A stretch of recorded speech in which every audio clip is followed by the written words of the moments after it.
I think trying to gather um, multiple perspectives on something, all Mm. right, and it sort of like contradicts to what I just said earlier, right? So in a way, in a way, you don't want to be distracted, right? But at the same time, when you are building plans and when you are basically looking at everything and even just deciding whether this project is going to be something that may grow into something big. I think various perspectives from people with different backgrounds, particularly with the business background, are extremely helpful.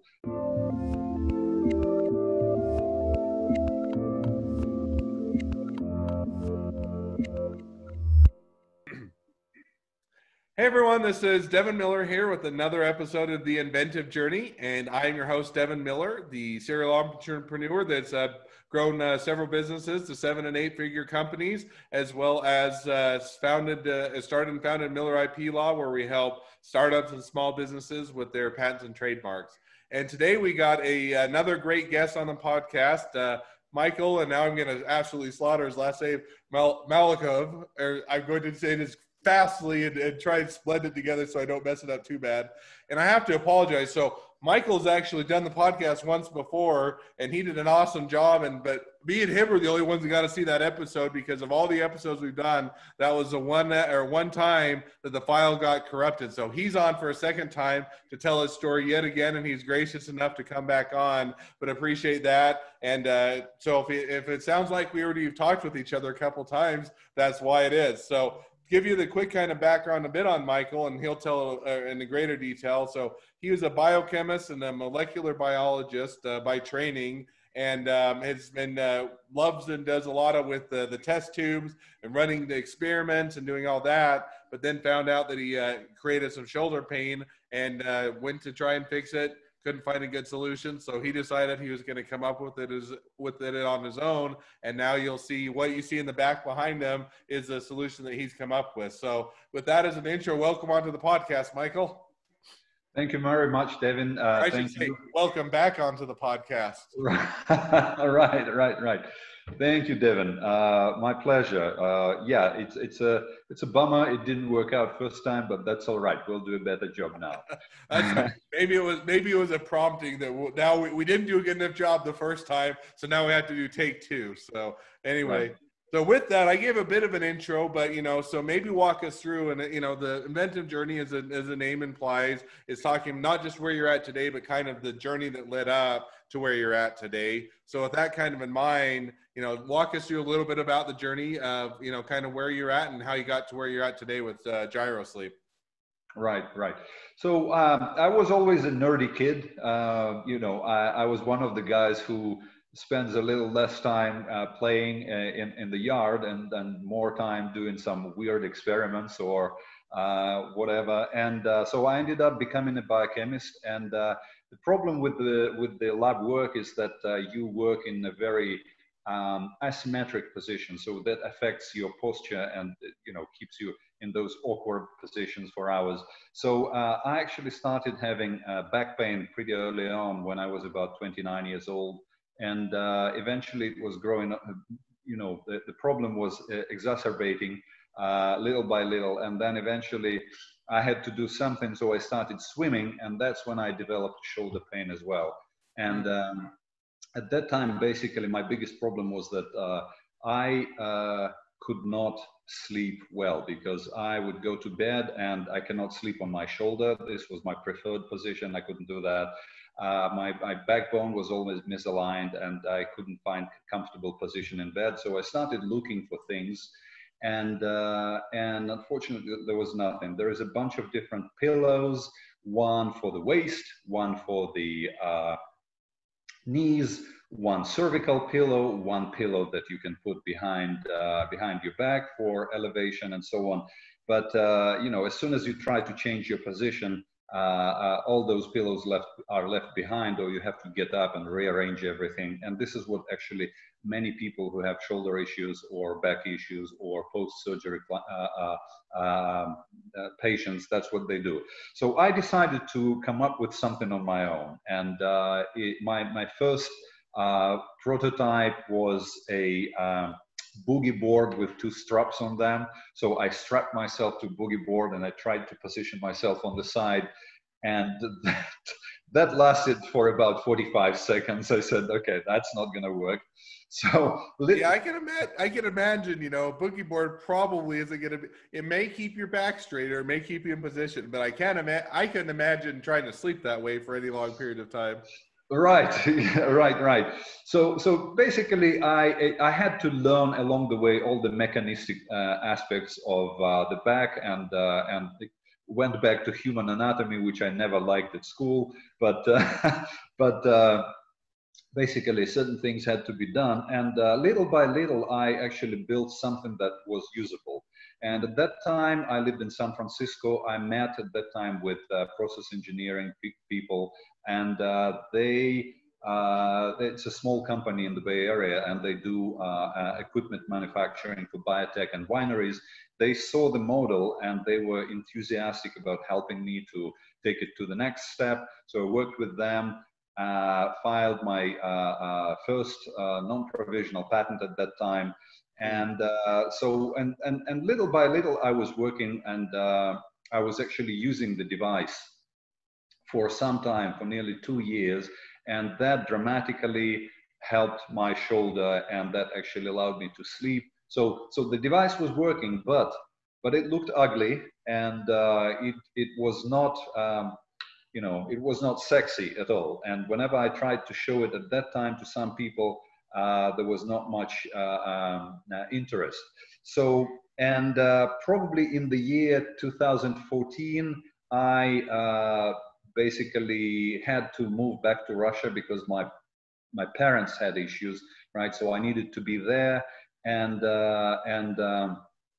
after a couple of years, I returned to the U.S. and what happened? If I jump in just really quick, and I think part of that, so you started to develop it, you kind of came up with what will be the genesis of gyro sleep, but then, as you know, mothers also, there's a necessity of all invention. When the necessity goes away, so does the invention, so to speak. And so I think when we talked a little bit before that, you started to work on it, started to develop it, and then the shoulder pain and the back pain and that went away for a period of time. So, that in combination with having to move back and help parents and go back and take care of them for a period of time, you kind of shelved it for a period of time. Is that right? Or you kind of put a pause on it?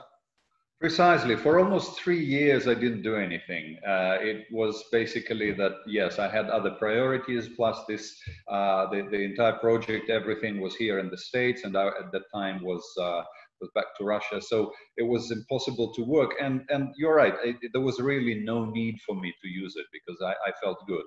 And then in 2017, I had an episode of frozen shoulder, or also known as adhesive capsulitis. And if people don't know what it is, great, but basically it's a condition when your shoulder really hurts and you can't really lift it at all. You can't really do much with your right arm. That's what happened to me. And that was the moment when I realized that, look, I already have a solution ready, right? I just need to go back and I need to make it more usable for people with this type of condition or other conditions. And that's when I actually returned to the US. It basically coincided, and I pulled everything out of the warehouse, and I started to continue to work on it. This was the time when I added motors, gears, to actually allow so that the device will actually receive the user and then descend to a horizontal position and then allow rotation and only manual operation. So that device was made.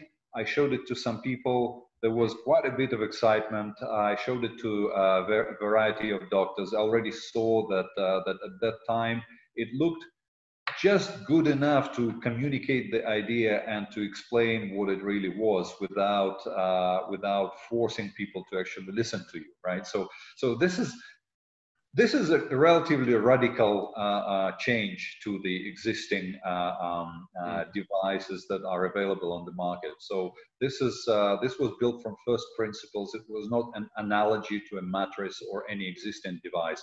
Therefore, comprehension from most of the people was relatively slow. So basically, once I devised my first device with all the movable parts, that was already a big step towards the proper explanation. And then I started working on this one, which is a fully robotic device, which is operated by an Arduino processor. It's programmed. It has a capability to correct all the movements, to respond to the movements of the user. It can be operated not only manually, but also through the timer or sensors that will react to the user's movement and so on. So basically, yes, it was an almost 10-year long journey that included 3 major campaigns.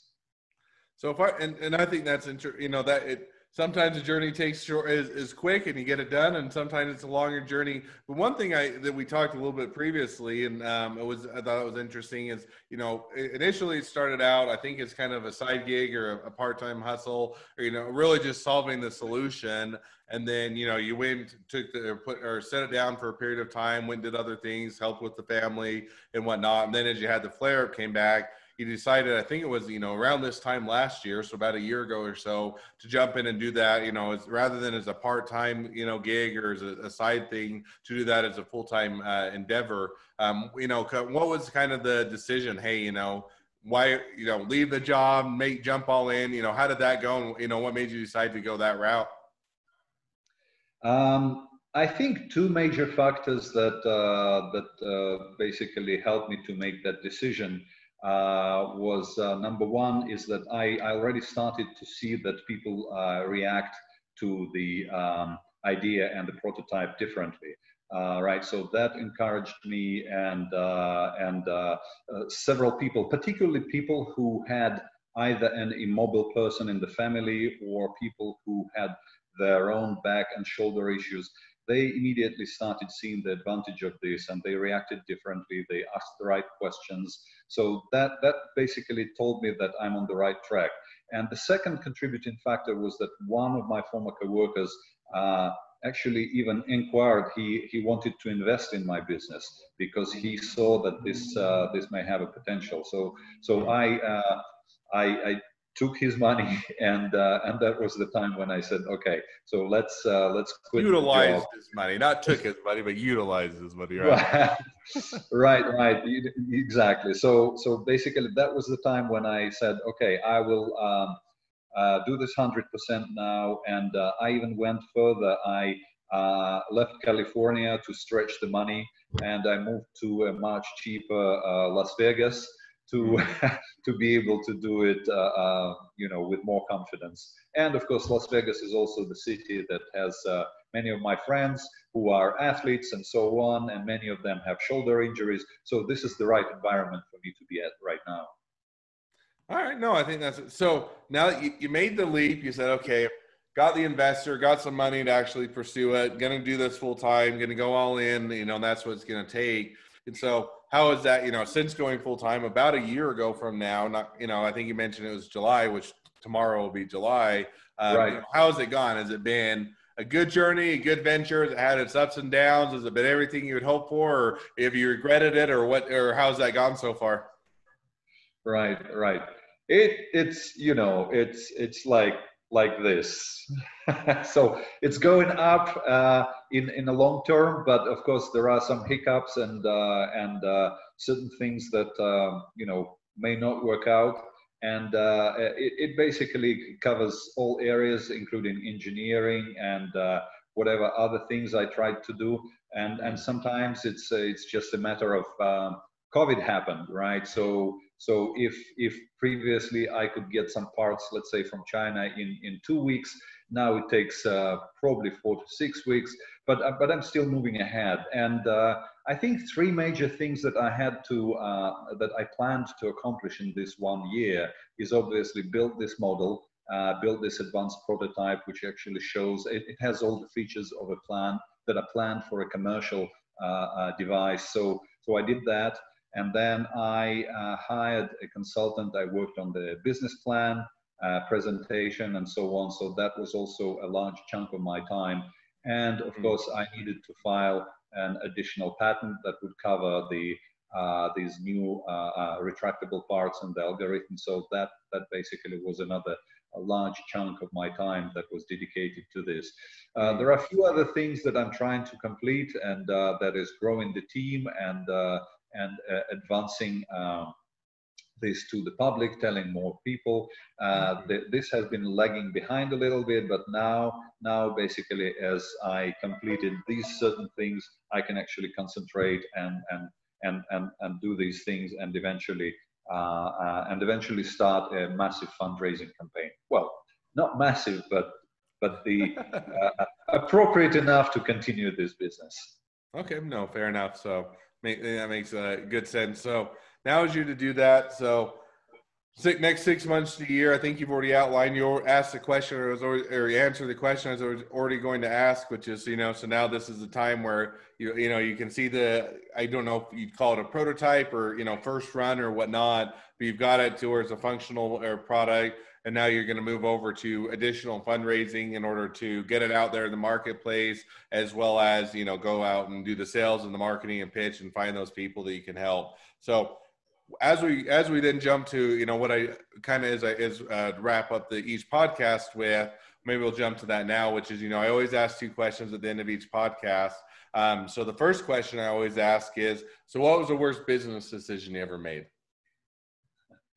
I think I did it twice with various projects, but I think for me it was distraction from the original plan. So once you have a good plan that you worked out and you thought through it, and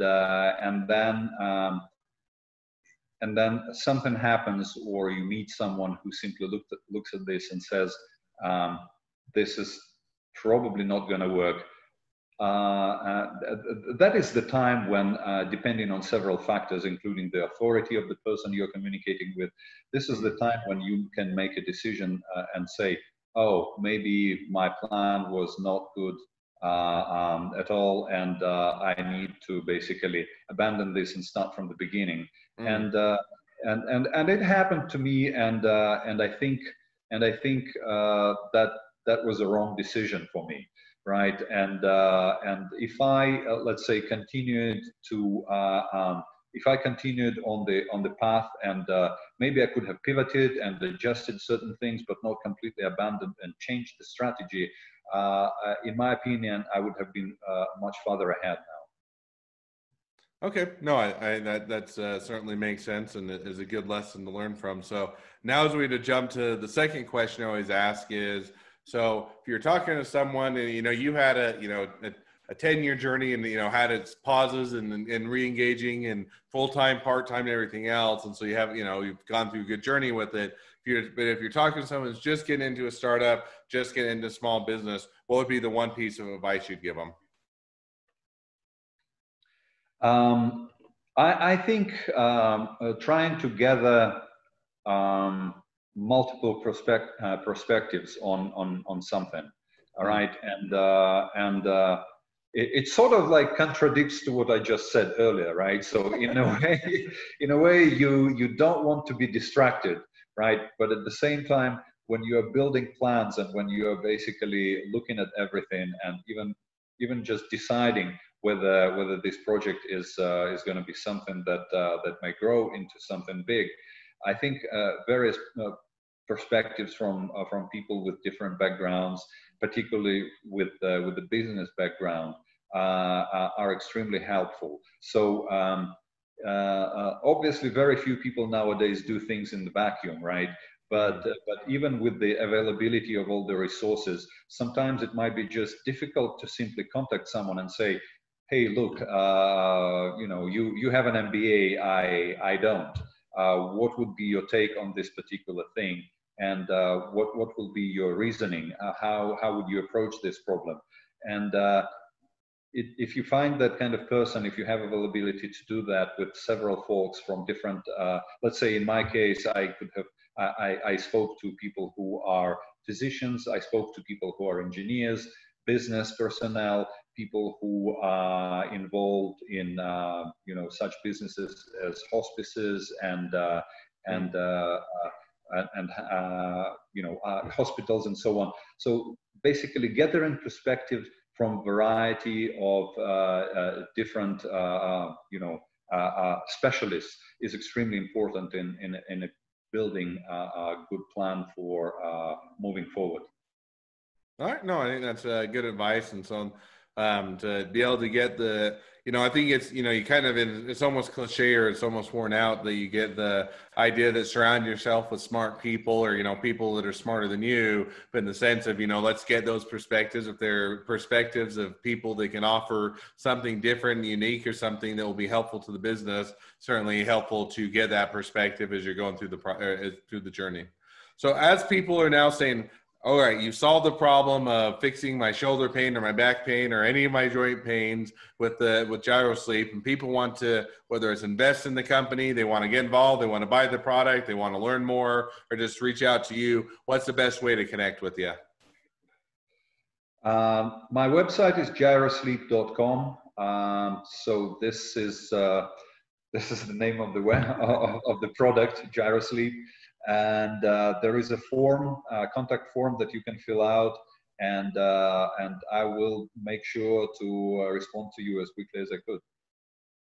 All right. Well, I definitely encourage people, whether it's looking for the final solution that will make your shoulder or back pain or other things go away, or just want to know more about it, to reach out to you and connect. So. Well, Micheal, I know it's the second time on the podcast, and so even more than normal, appreciate you coming back on. It's been, you have a fun journey to tell, and I think what you're doing is certainly exciting, and wish you the next leg of your journey where you're marketing and fundraising and putting it out there. All the best of luck, and certainly it'll be exciting to see how it turns out. For those of you that are interested in telling your journey on the Inventive Journey, feel free to apply to be a guest on the podcast at inventivejourneyguest.com. And for those of you that that are listeners, make sure to subscribe so you can catch this episodes and get notifications of all the new episodes as they air. And if you need any help, as always, if you need any help with any patents or trademarks, feel free to reach out to us at Miller IP Law, and we're here to help. Micheal, thank you again for coming on. It was as fun or even more fun the second time as the first, and I wish you the best next leg of your journey.